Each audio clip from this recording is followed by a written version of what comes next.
Thanks so much, Maureen, and welcome to Supporting Student Wellbeing and Neurodiversity Through Design and Programming. I'm Joan Lippincott, Associate Executive Director, Emerita, of the Coalition for Networked Information, and representing one of the conference co-sponsors, and I'll be your moderator, and I'll also provide a brief introduction. But I'm really delighted to tell you that the new CNI Executive Director is here with us at this conference, and I'm going to ask Kate Sword to just stand up and wave hello to everyone.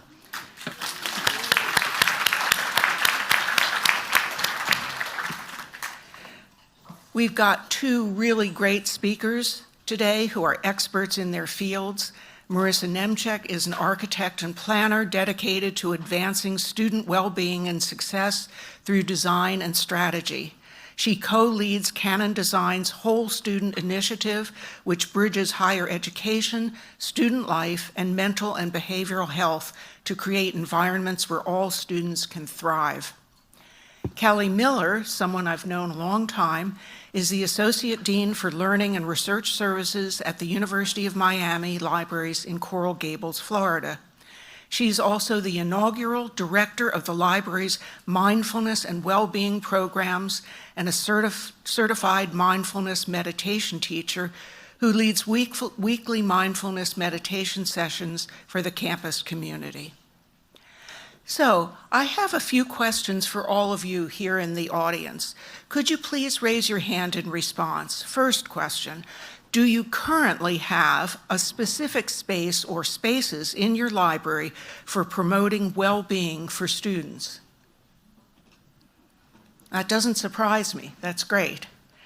And are any of you currently planning such a space or expanding the spaces that you have for this purpose? Great. Thank you.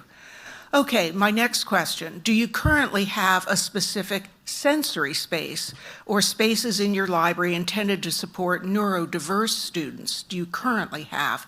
Show of hands? And exactly what I expected, many fewer. And are any of you planning such a space? Yeah, I think that's the trend that we're seeing right there.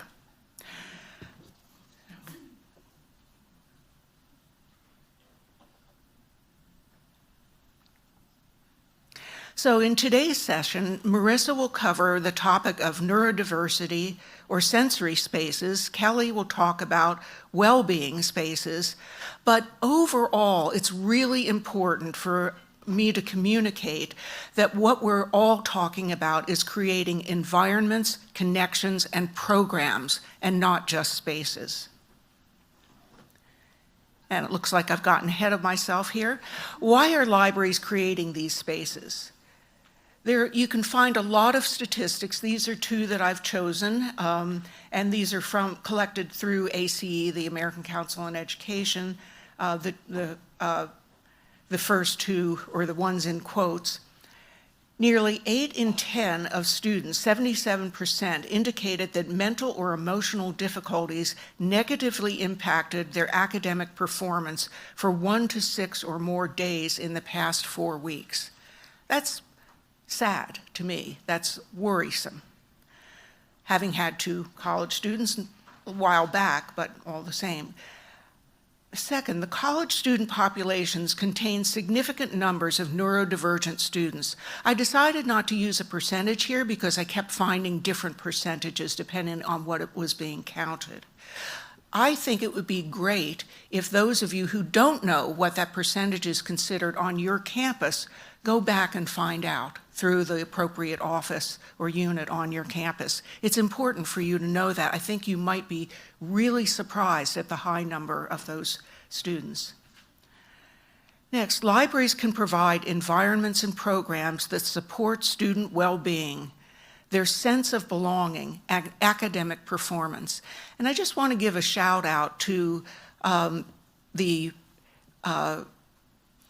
the folks here at University of Rochester for just small things that they do to promote a sense of well-being.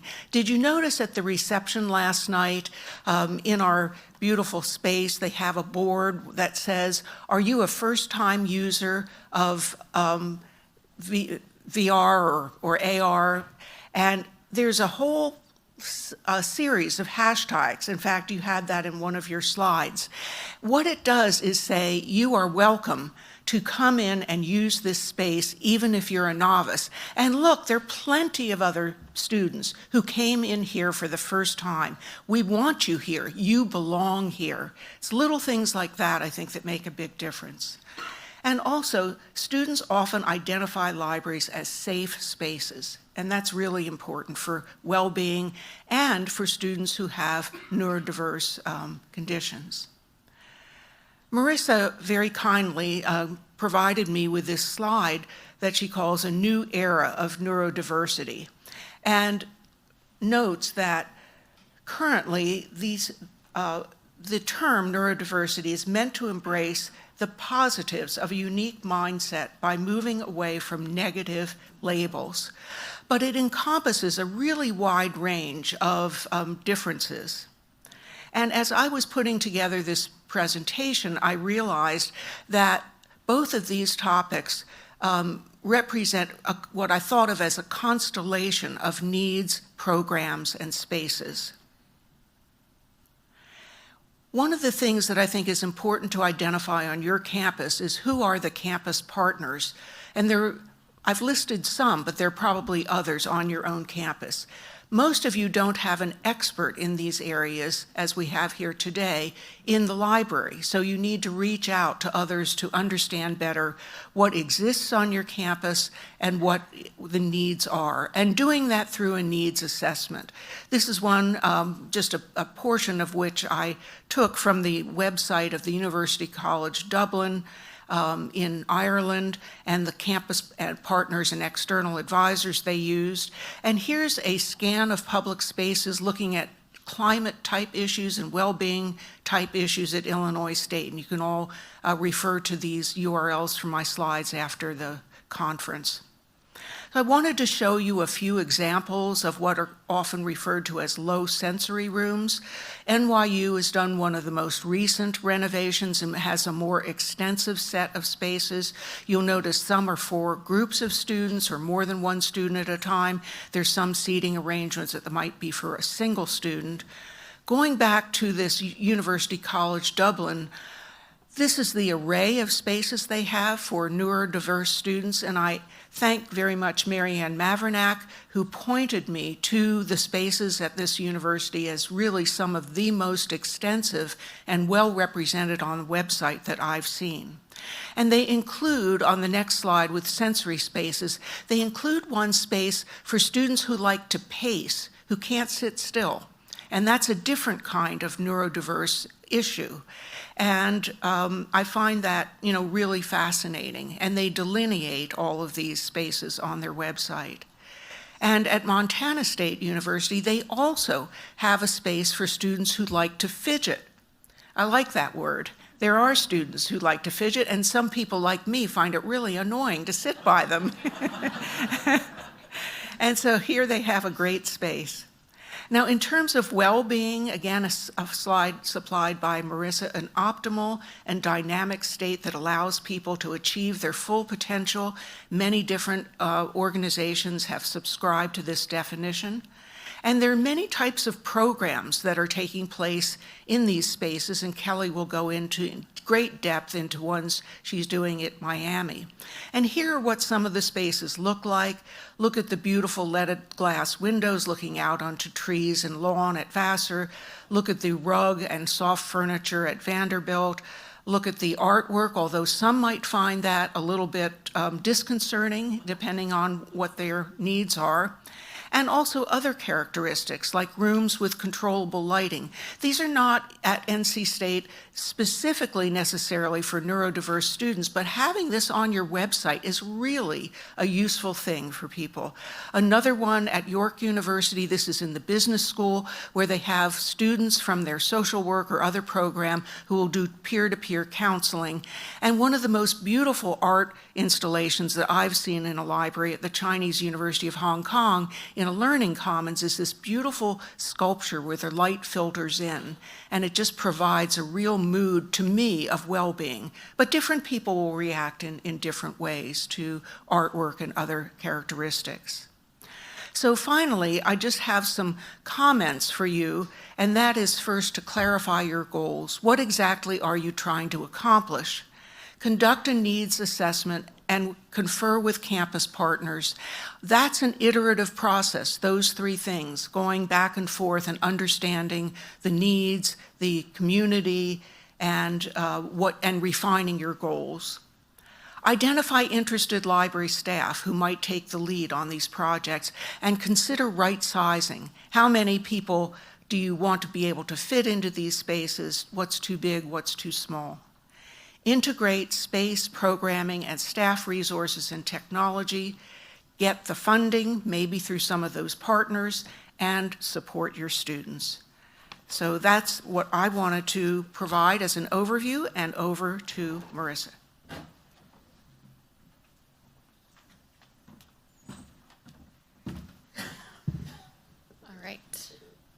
Thank you, Joan. So like Joan said, I'm Marissa Nemsick. I am a designer at Canon Design. I help lead our whole student initiative.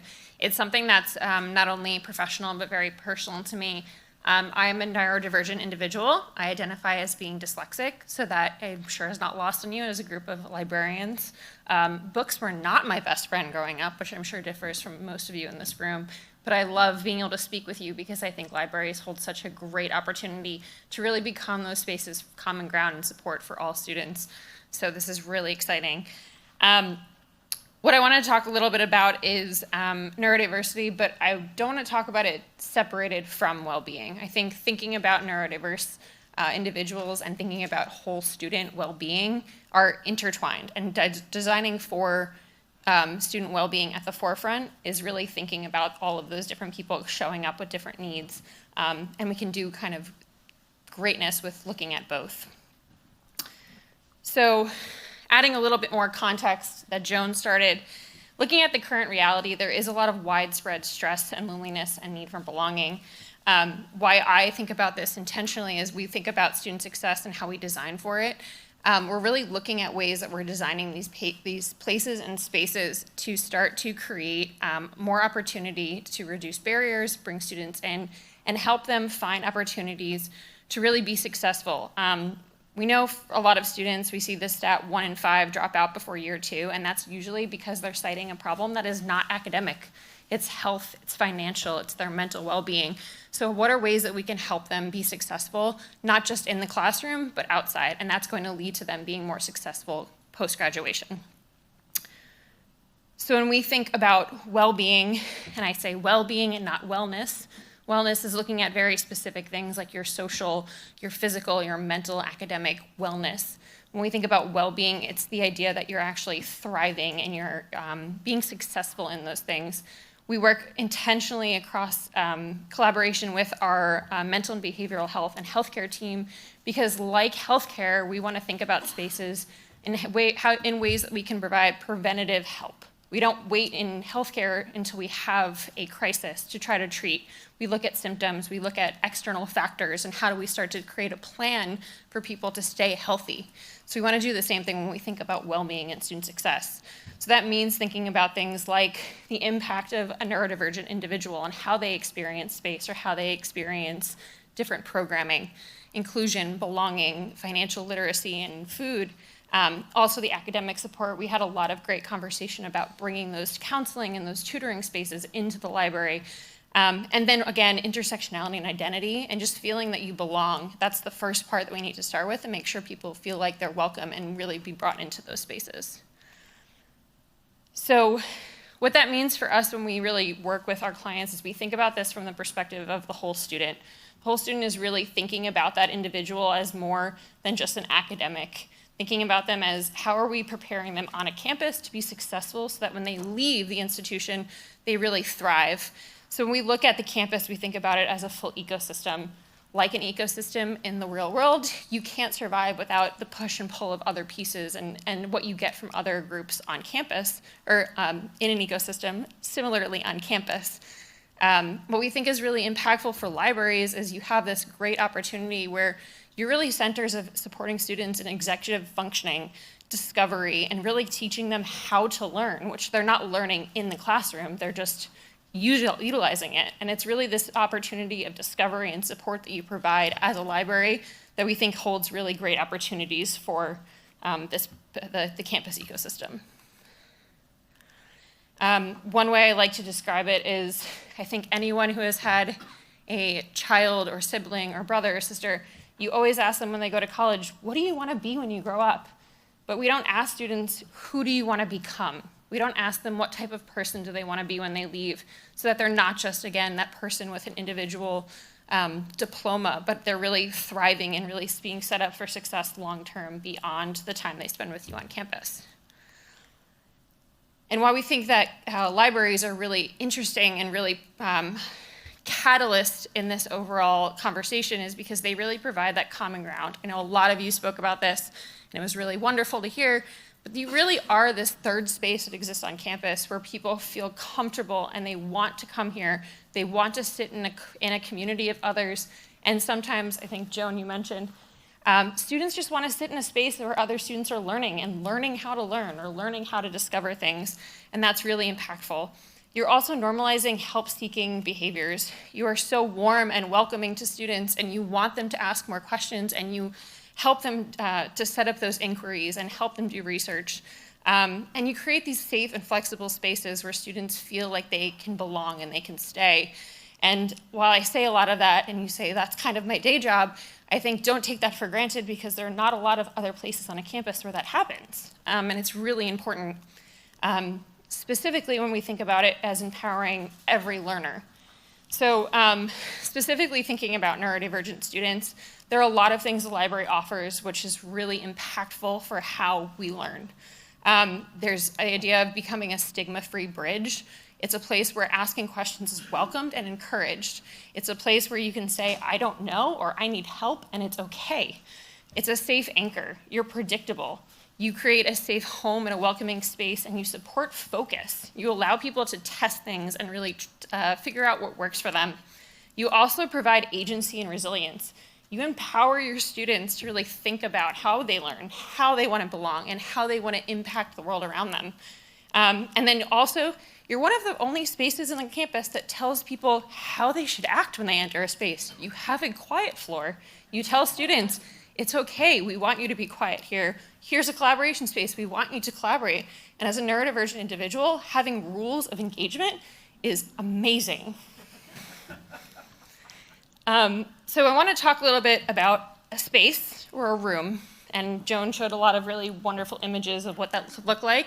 And this is really important. This is an example of a sensory library, which I love, which is actually on the Georgetown campus. And it's focusing on a space that not only has the opportunity to reduce sensory overload, but also provide for that fidgeting and that sensory experience when needed.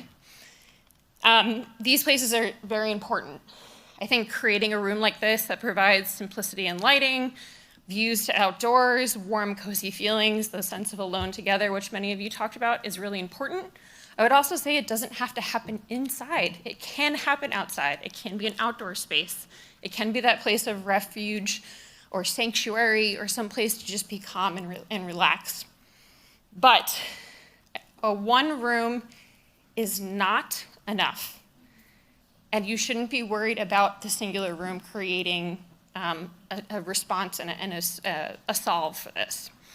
I'll use the analogy, and we've been talking about electricity all morning, but what I like to talk about is, if you think about electricity, the way that a student who is neurodiverse experiences things, it's like trying to run on all cylinders all time. You're taking in so much information. You're taking in the way that you think about transitions. You're decoding the way that you should act. You're decoding the way that you should think. You're taking on all of these sensory experiences that are around you. And if you take on too much of that, depending on the neurodivergent typology, you can really overload. So thinking about those plugs overload and that heat that's going on in an individual. So if we think about it in the same way we think about a building, we really need to not only think about a singular space, but we need to think about the infrastructure that we put throughout the entire building. So when we think about space, it really provides this opportunity to create the opportunities of autonomy and sensory modulation and allowing people to really decide how they show up in a space. You're thinking about things like positive distraction and tactile simulation through maybe walls or furniture. The idea of scale and social periphery. We are actually animals. We still do like the idea of refuge and being able to sit in our own caves and look at other humans. That is kind of how we feel comfortable. It is okay to create spaces like that. The idea of choice of environment and breaking down a corridor, specifically when we talk to students who have deep sensory overload, the idea of being in a corridor at a very busy time where people are changing is the most frightening thing, and people have actually decided to alter their routes and not go down certain pathways to just avoid that. So how do we create ideas of breaking down corridors and reducing sound and thinking about the sensory environment in that way? Again, biophilia and daylight and control and privacy are all parts of it, and thinking about ways that we can connect students to being able to tune the environments that they're in. Pathways. This is really important to me as a dyslexic individual. One of the things I have trouble with is actual cognitive load and predictability. So wayfinding is a hugely essential part to helping reduce that cognitive load. And it is something that I know a lot of libraries and a lot of other of your peers on campuses struggle with, because you are constantly working with what you have, you're adding to spaces, you're iterating on spaces, and sometimes you're not looking at the full picture, right? You're renovating a small room or having a small addition, and you're not thinking about how they're all going together. But when you think about wayfinding or experiential design and ways to clarify what we call the legibility or how people read a space, it actually helps reduce that stress. And it's not only beneficial to individuals with dyslexia or neurodivergent tendencies, but you also allow it for people who experience things like anxiety and depression. You're reducing that cortisol level and making them more calm. Again, with the predictability, managing noise level, so again, those quiet floors, wonderful. Integrating signage and graphics, also providing clear service points, and I would go as far as say people. So we want to think about, I say, space and face. You all are very good about that. We were just talking to one of your colleagues about how can they reduce the distance between a student when you're talking to them, so it seems less transactional. It seems like you're more one-on-one, you're more side-to-side with the student, and just thinking about those small spatial moves can really create a difference in the relationship and the way they build trust with you. And then obviously visual connection to services. It's a lot easier to see. It's a lot easier to access spaces that you can see. We actually talk a lot about how do we create spaces where there's a lot of visual connection to the building, specifically placing where we put services that we want students to access. We know that if we can put a student in a space and get them to spend time in that space, they will actually start to perceive, realizing it or not, the other surrounding services that they're sitting within. And actually, when they go back and look, in terms of studying this, in terms of research, you're able to actually recall spaces that you have walked past or around and have been able to access those resources. And this is really important because we know a lot of students don't access resources because they don't know where they are, they don't want to ask for help, and they're afraid of that stigma of going and asking for help. So how do we physically surround people and actually wrap around services physically to help meet them where they are?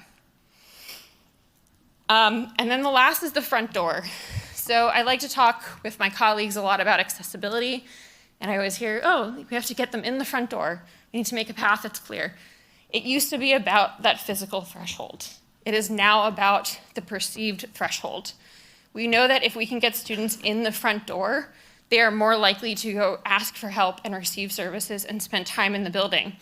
But getting them in the front door is important, and the types of spaces we create around it are impactful. So when we think about these spaces, we want to think about a gradient of spaces. It's really the, I'll say, the gateway of getting people into the space. You want to create engaging spaces that people who are looking for active zones want to come and sit and stay, but you also want quiet, focused spaces that if that student who is really worried or more quiet want to find their kind of hole to hide in. And you want to make them visible from the front door. You want to bring them in. You also want to pair that with the friendly face. We know warm handoffs are some of the most successful of providing resources and connecting students. So how do we create different opportunities and different scale just from the point of where you enter the building? And lastly, it's really putting it all together. It's not just a singular room. It's not just how we think about space. It's not just the pathways, but it's the opportunity of all of these layered together. And while you say, that's great, you just gave me what I thought was this much is now this much for my renovation and budget and challenges and all these things I have, I want to say it's not. It's actually more opportunity, because you can start small. You can start measurable, small opportunities through lighting or furniture or pathways and wayfinding that can start to ladder up and don't take a huge, brand new, beautiful building. While those are wonderful, you don't need that to be successful. And how can you really start to use the resources that you have to begin in your pathway? And the last thing I'll leave you with is, as an architect, we only do so much. We shape our buildings, but therefore, after they shape us. This was Winston Churchill speaking about the House of Commons after the Blitz. He was talking to his group of leaders and saying, this building is going to be important in how we design it, but it's going to be more important for how we design it for the future and how it impacts the way that people use the space and create a culture. And for us, I think when we think about libraries, of how you're creating that culture of care and discovery and connection. So I hope I left you with some ideas around the physical space, but only as impactful as how you use it. So I'm really excited to introduce Kelly to share more on how to use it. Thank you.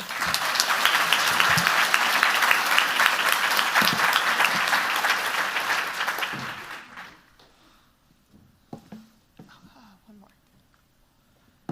Got it.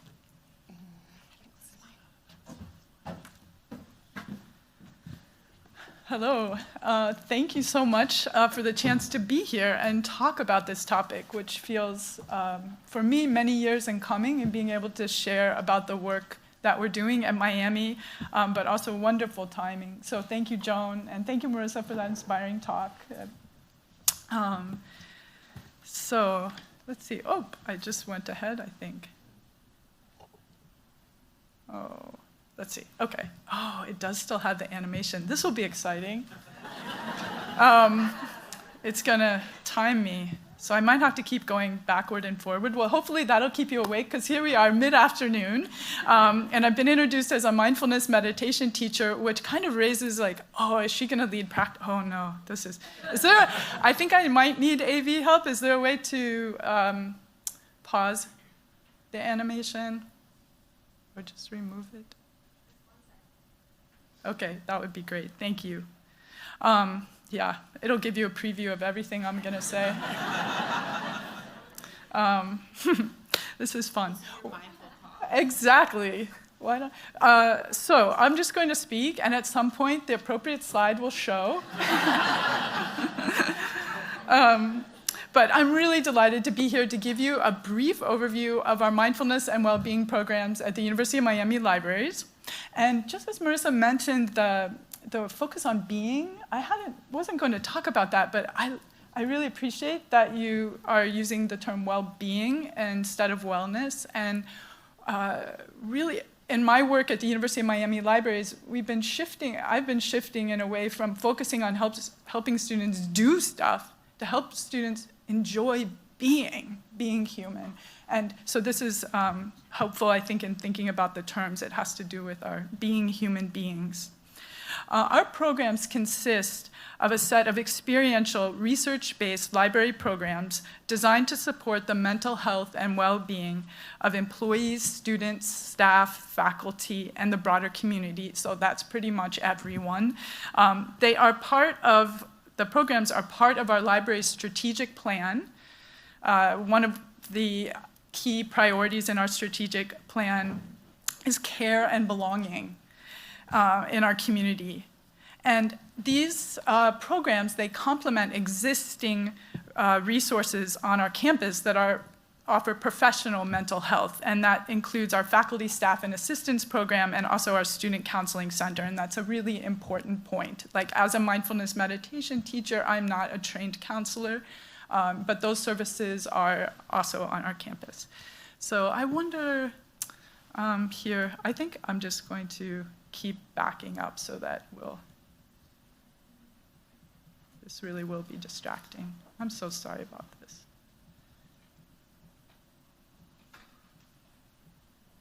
everything I do now in my work is collaborative, and so our creative team was excited to help me prepare this, and they added animation, which is fabulous, but I have no experience using animated slides.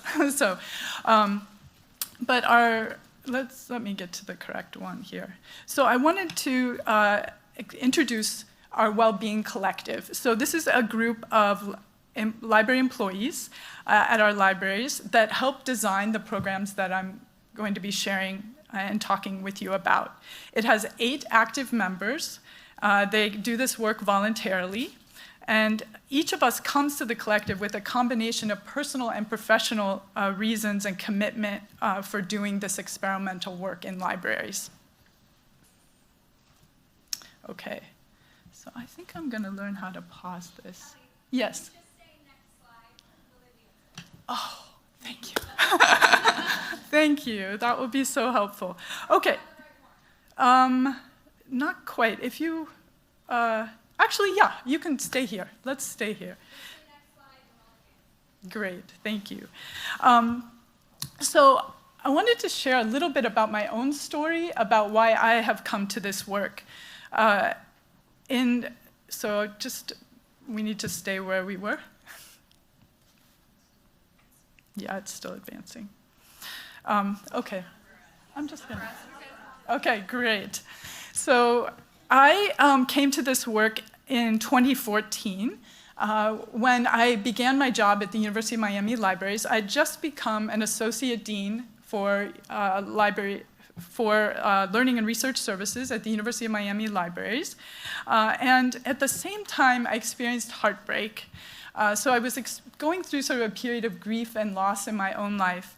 But I was also so excited about the work that I had taken on coming to the library. So I'd heard about meditation.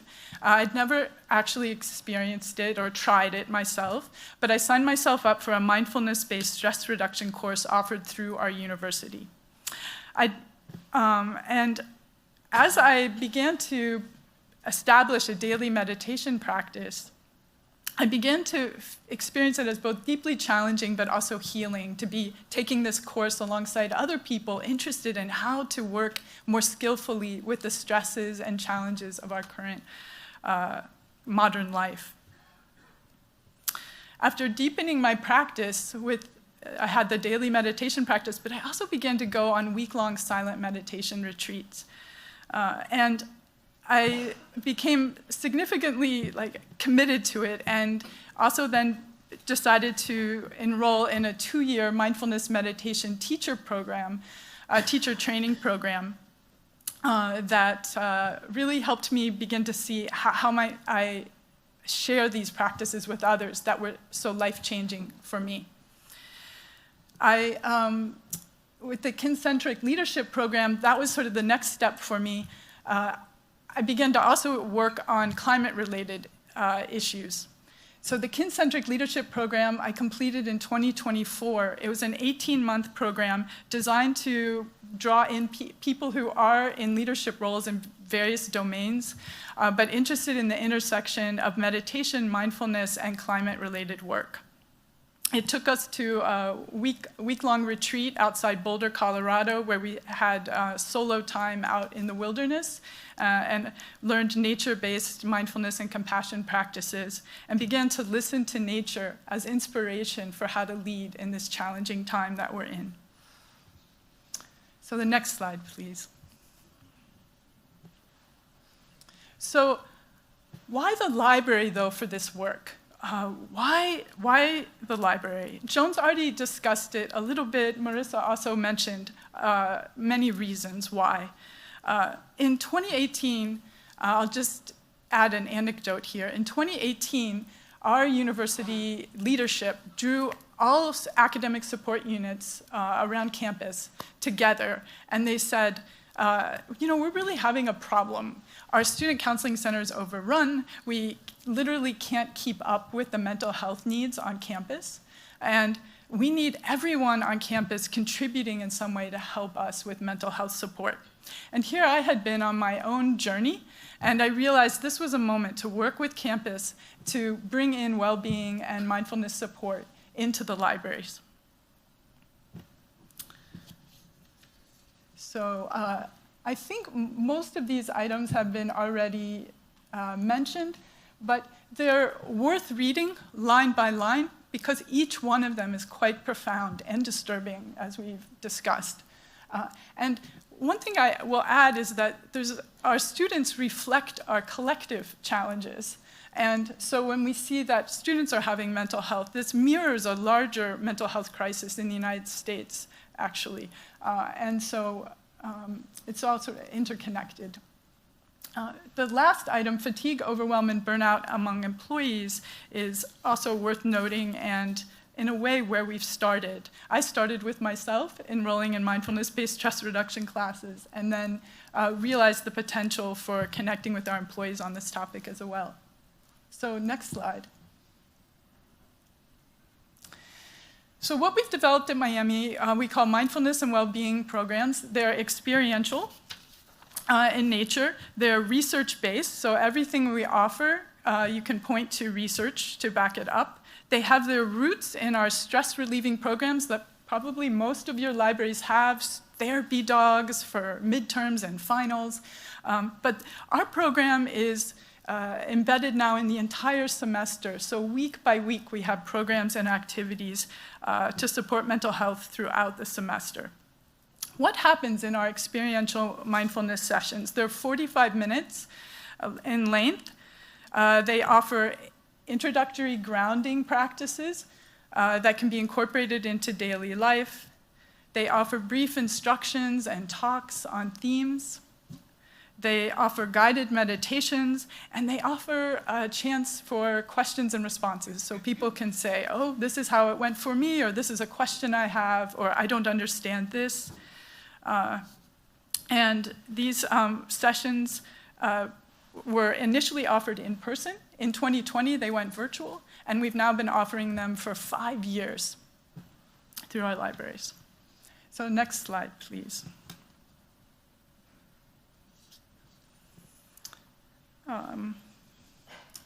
So research on mindfulness. So what is it that we're actually teaching as we teach mindfulness? How many people have some experience or even a daily meditation practice themselves or some familiarity? Yeah, okay. So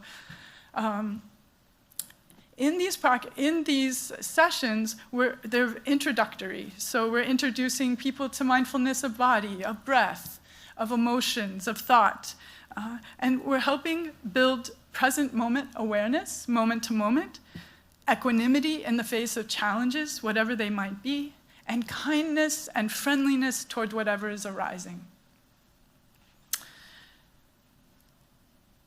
There's research to back up each of the practices we offer, as I mentioned.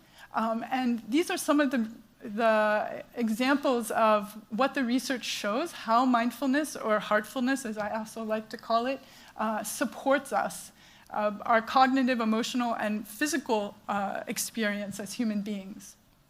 And importantly for academic student success, the second item, improve focus, memory, attention skills, and decision-making, and also for employees, of course. So why wouldn't we, as libraries, share or help figure out how to share these practices and approaches and strategies that we know are life-changing and life-saving, and also help with academic success?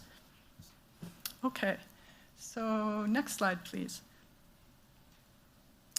I should have mentioned, too, that we have a research guide then that anyone attending the sessions can look at the research available through the library website. Okay, so our programs are anchored in a meditation room. The room is about 250 square feet, and it was added as part of a larger renovation of part of one floor of the library. Campus partners in the development of this meditation room were our student government. So we had students asking for this space. And we also were assisted in designing or thinking through what was needed by the Chaplains Association. Many thanks to Cheryl Gowing, who's here in the audience, who's our Associate Dean for Facilities, and she was instrumental in helping us establish this space. In addition to the space and programming, we also offer curated virtual resources. So next slide, please. So in a way, we're connecting out to all the existing types of services that we already have in the library, but building out this topical collection. So we now have more than 50 meditation and mindfulness-related books that people can access online. Next slide, please.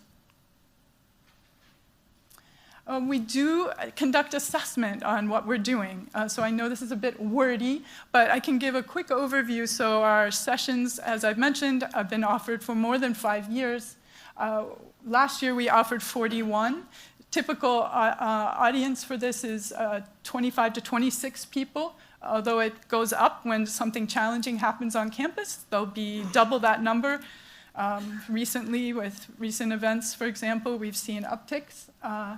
And so we're reaching, and last year we reached nearly 800 people with this one 45-minute virtual session a week. So one of the things I'm looking about is how could I free up my time to work with other colleagues and recruit more people to offer more of these? If we can, once a week, reach almost 800 people in a 45-minute session. And you can see some of the comments, what people are finding useful about them. Okay, next slide. Importantly, people are starting to request these courses, these sessions for courses. So in 2021, I received my first request. Kelly, do these mindfulness programs go out into the curriculum? I said, well, we hadn't done that before, but why not? So we began to go out into the classroom. Our first request came from the psychology classroom. And we've also added, since that time, we are now doing courses, sessions for art, architecture, writing studies, and many other disciplines. Next slide, please. Our Learning Commons has now partnered with our counseling center. So we are working with the counseling center to bring mental health support into the first floor of the library. And here you see one of our counselors on campus just meeting with students to make bracelets, trying to destigmatize mental health support. Next slide, please. We now are working with our Climate Resilience Institute on campus, and we offer Earth Day activities as well each year, so really making that connection with the Earth. Next slide, please. One note I wanted to make sure that I'm mentioning the Arboretum, which is not too far from our library, only a walk away. The meditation teaching is going out into the Arboretum, so people, in a way you could imagine our meditation room as having this extension out into the campus landscape. Next slide, please. We're also offering yoga sessions virtually, and the Wellbeing Collective members are offering these because one of the collective members has yoga certification. So in addition to her regular day job, she's offering these in the library. Next slide, please. Another idea that came out of the collective is, could we walk collectively? Could we walk together on campus? So wellness walks are taking place on our campuses. Next slide. A very popular thing in our library now is employee talks on well-being. And so employees are suggesting ideas that they have about what hobbies have helped them in life and help, especially during the pandemic period. So these are some of the topics that we've seen: gardening, caring for plants, birding, caring for aquariums. The next one up is knitting. But these are very, very popular amongst employees. Next slide, please. We also are gardening on campus. Our Arboretum offers garden plots, so we now have a library group going out and gardening together. Next slide, please. We're partnering with our art museum to bring employees to the art museum for slow looking events, where it's a social event, but also a chance to see art and see a different part of campus. Next slide, please. We have also established a Libraries Day of Service in the community, and this year in February, we took a group of 46 librarians to the Everglades and doing volunteer work in the Everglades and building community. Next slide, please. This was assessment on that day. So I mentioned, 46 people went. They absolutely loved it, and we're going to be doing our next one this coming year. Next slide, please. The next experiment that we've developed is a nature-based mindfulness day-long retreat through a partner in South Florida that has a 20-acre nature retreat. So in May, we took our first group of employees away for the day to just spend time together, no technology, nothing, learning mindfulness practices and enjoying the beauty of the South Florida landscape. Next slide, please. We're now attracting donors to this program. So our first donor stepped forward and wanted to give funding and also a collection so that there could be a browsing collection in our meditation room. Next slide, please. And really, I'm wrapping up the talk now, but one of the ideas I wanted to leave you with in my kin-centric program that I attended, my day-long solo experience was sitting at the base of a tree. And at the end of that day, I didn't quite know what had happened. It's actually, anyone know Colorado well here? That day it was both beautiful and sunny, and it hailed. And then it was beautiful and sunny again. And I knew something profound had happened over the course of the day, but I wasn't sure what. But when I got home to the library, I was walking through our stacks one day, and I realized, like, oh my God, all these books, they're made of trees. And we record our knowledge on trees, and this is so obvious, but for some reason, I really felt it that day as I was walking through the stacks.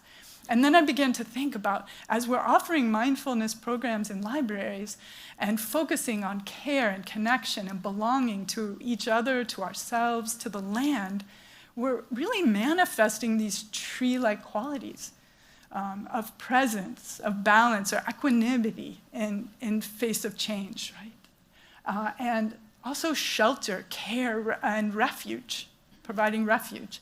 So this has been very inspirational to me now as I walk across campus and I think about what does it mean to be a library now?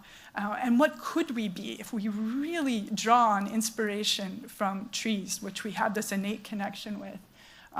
And this is a banyan tree in South Florida. We have mangrove trees as well, which are so important in the climate crisis. And I couldn't help but look, as we look out this room, here we are at tree level and able to look out at the trees. And with mindfulness, as we practice being together, because that's really all we do in our 45-minute sessions, we remember that we're human beings all in this together.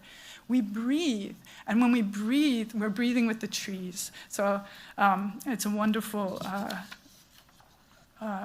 thing to remember in these our challenging times.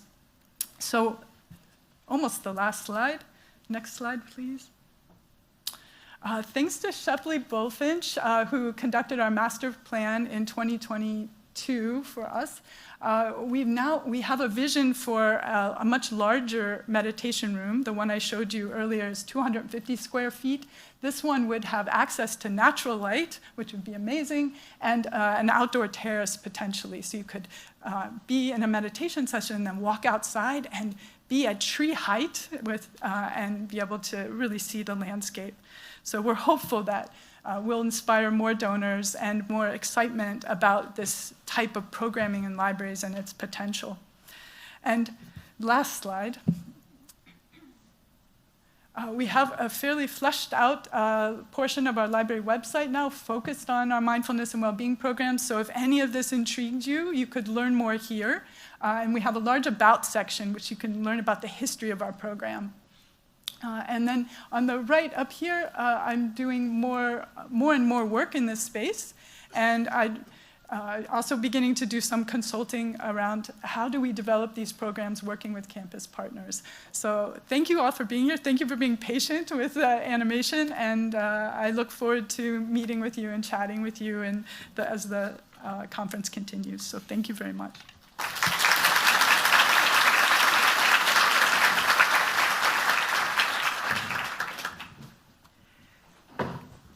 Thank you, Marissa and Kelly. I hope you receive both inspiration and some practical ideas for what you might do in your own libraries and on your own campuses. So let's open it up for questions, please.